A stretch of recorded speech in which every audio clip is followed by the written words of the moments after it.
চামচ চিয়া বীজ নিয়ে জলে দাও।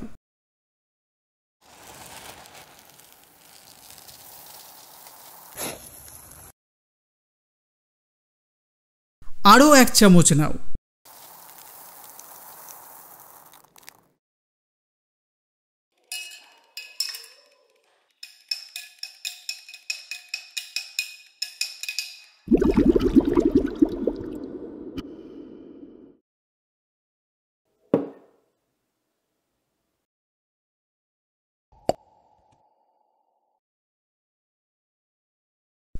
শুধু চিয়া বীজের জলটা ঠিক এইভাবে খেয়ে নাও, আর তারপর পড়ে থাকবে শুধু চিয়া বীজ। একটা বাটিতে এইভাবে বীজটা ঢেলে দাও।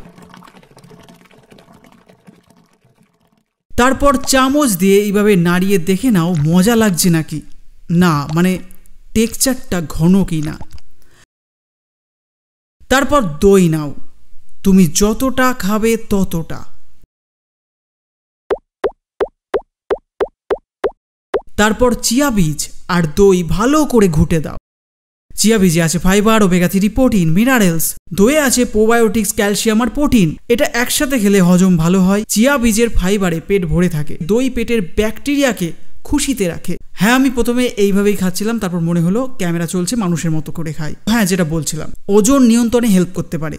দুটোই পেট ভরাই, তাই ফালতু খাওয়া কমবে। হাড়ের জন্য ভালো, মানে ক্যালসিয়াম প্লাস ম্যাগনেসিয়ামের কম্বো। এনার্জি মেলে ধীরে ধীরে, মানে হঠাৎ সুগার স্পাইক হয় না।